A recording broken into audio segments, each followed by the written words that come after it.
एक सवाल पूछूं तुमसे, और सच में सोचना इस पर।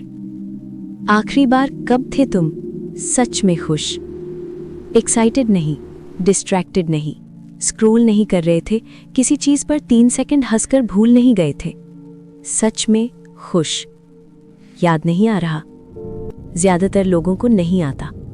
और ये सुनो, ये सबसे डरावनी बात है। हम ह्यूमन हिस्ट्री के सबसे कंफर्टेबल टाइम में जी रहे हैं।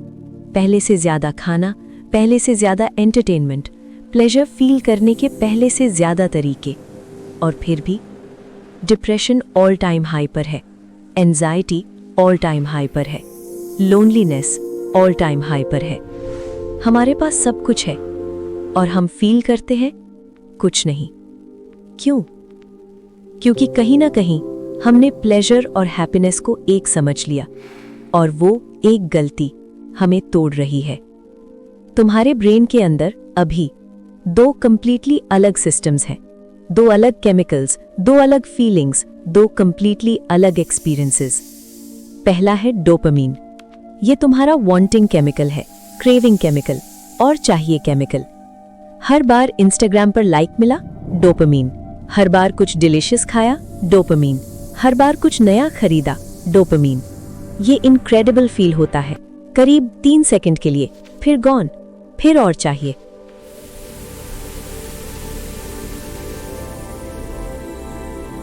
दूसरा है सेरोटोनिन।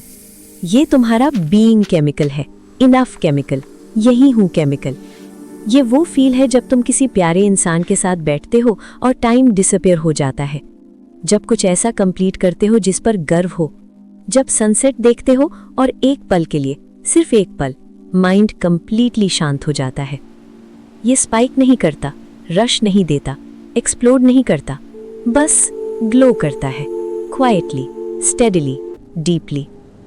प्रॉब्लम ये है, डोपामीन और सेरोटोनिन दोनों एक साथ तुम्हारे ब्रेन में एग्जिस्ट नहीं कर सकते। ये बायोलॉजिकल ऑपोजिट्स हैं। हर बार जब तुम प्लेजर चेस करते हो, हर स्क्रॉल, हर स्नैक, हर नोटिफिकेशन, तुम एक्टिवली अपने ब्रेन की हैप्पीनेस फील करने की एबिलिटी ब्लॉक कर रहे हो। तुम हैप्पीनेस ढूंढ नहीं रहे, तुम उससे भाग रहे हो।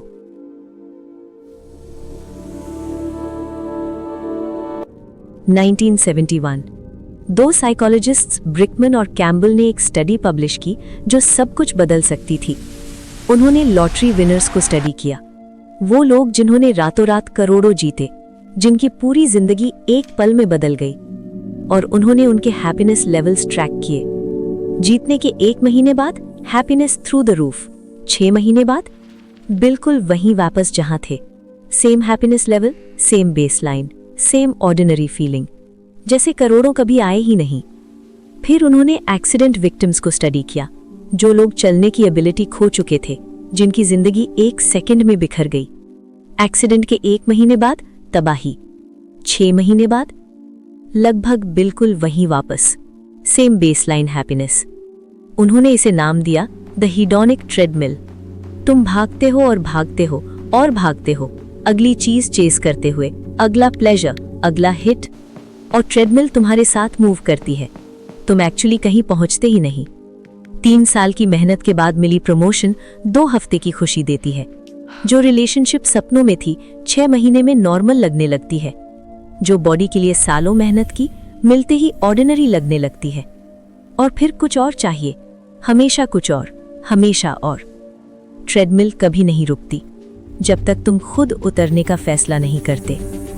अब वो बात जो कोई नहीं बताता, पूरी इंडस्ट्रीज हैं ट्रिलियंस ऑफ डॉलर्स की एक सिंगल मिशन पर बिल्ट। तुम्हें उस ट्रेडमिल पर रखो हमेशा के लिए। सोशल मीडिया कंपनीज तुम्हें खुश नहीं चाहती, खुश लोग फोन नीचे रख देते हैं। वो तुम्हें ऑलमोस्ट सेटिस्फाइड रखना चाहती हैं, हमेशा थोड़ा और चाहिए, हमेशा बस एक स्क्रॉल और। उन्होंने दुनिया के सबसे स्मार्ट न्यूरो साइंटिस्ट्स और साइकोलॉजिस्ट्स हायर किए, तुम्हें अच्छा फील कराने के लिए नहीं, बल्कि तुम्हें इतना खाली फील कराने के लिए कि तुम वापस आते रहो। वेरिएबल रिवॉर्ड सिस्टम, जिसकी वजह से तुम स्क्रॉल नहीं रोक पाते, ये एग्जैक्टली वही साइकोलॉजिकल मैकेनिज्म है जो स्लॉट मशीन्स में यूज होता है। ये एक लैब में डिजाइन किया गया था, स्पेसिफिकली तुम्हारे ब्रेन के लिए। स्पेसिफिकली ये इंश्योर करने के लिए कि तुम कभी इनफ फील ना करो। नेटफ्लिक्स नहीं चाहता कि तुम शो एंजॉय करो, वो चाहते हैं कि तुम्हें इमीडिएटली अगला एपिसोड चाहिए। Amazon नहीं चाहता कि तुम परचेज से सेटिस्फाइड हो, वो चाहते हैं कि तुम 48 आवर्स में फिर क्लिक करो।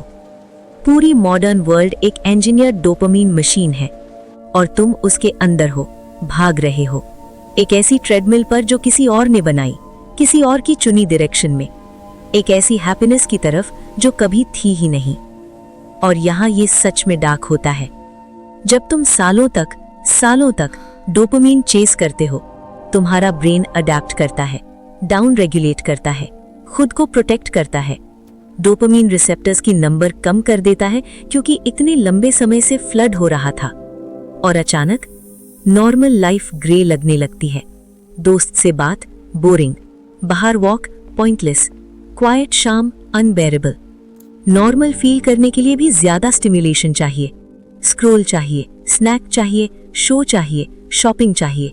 अच्छा फील करने के लिए नहीं, बस कुछ भी फील करने के लिए। इसे साइंटिस्ट्स कहते हैं एनहेडोनिया, उन चीजों से प्लेजर फील करने की इनएबिलिटी जो पहले खुशी देती थी। और जो क्रूअल आयरनी है, जिन चीजों को तुम उस नथिंग से एस्केप करने के लिए रीच करते हो, वही चीजें उसे बनाती है। लेकिन ये है जो ह्यूमन हिस्ट्री के ग्रेटेस्ट माइंड्स ने डिस्कवर किया इंडिपेंडेंटली, हजारों सालों में, हर कल्चर में, हर सिविलाइजेशन में। एक ही जवाब। स्टोइक्स ने इसे कहा यूडेमोनिया, प्लेजर नहीं फ्लरिशिंग। बुद्धिस्ट्स ने कहा एक्विनिमिटी, एक्साइटमेंट नहीं पीस। मॉडर्न न्यूरोसाइंस कहती है सेरोटोनिन डोमिनेंस, क्रेविंग नहीं कंटेंटमेंट। अलग वर्ड्स, एक ही सच। रियल हैप्पीनेस कोई चीज नहीं जो तुम फाइंड करते हो, ये कुछ है जो तुम बिल्ड करते हो, स्लोली, क्वाइटली, बिना किसी तालियों के। उन मोमेंट्स में जो कोई नहीं देखता, वो कॉन्वर्सेशन जिसमें तुमने सच में सुना, वो काम जो तुमने तब किया जब मन नहीं था, वो इंसान जिसके लिए तुम काइंड थे जब काइंडनेस कुछ कॉस्ट करती थी, वो सुबह जब तुम साइलेंस में बैठे और बस एग्जिस्ट करने दिया खुद को। बीट। ये मोमेंट्स तुम्हारा डोपामीन स्पाइक नहीं करते, रश नहीं देते, फोन उठाकर शेयर करने का मन नहीं होता, बस क्वाइटली, स्टेडिली, इनविजिबली कुछ भरते हैं तुम्हारे अंदर जो स्क्रॉल कभी नहीं भर सका। हमें एक झूठ बेचा गया कि हैप्पीनेस एक डेस्टिनेशन है, कि अगर काफी मिल गया, काफी पैसे, काफी लाइक्स, काफी प्लेजर, काफी चीजें, तुम फाइनली पहुंच जाओगे, फाइनली फील करोगे, फाइनली ठीक हो जाओगे। लेकिन वो डेस्टिनेशन एग्जिस्ट नहीं करता। ये हमेशा से एक प्रोडक्ट था जो कोई तुम्हें बेच रहा था और तुम हमेशा से कस्टमर थे। रियल हैप्पीनेस लाउड नहीं होती, ये ट्रेंड नहीं करती, वायरल नहीं जाती, किसी पैकेज में नहीं आती, किसी नोटिफिकेशन में नहीं, किसी नए सीजन में जो फ्राइडे को ड्रॉप करे। ये आती है शांति में, इनफ में, उस मोमेंट में जब तुम भागना बंद करते हो, चारों तरफ देखते हो और रियलाइज करते हो तुम पहले से ही वहां थे, तुम हमेशा से वहां थे। ये वीडियो उस इंसान को भेजो जिसे आज ये याद दिलाना जरूरी है।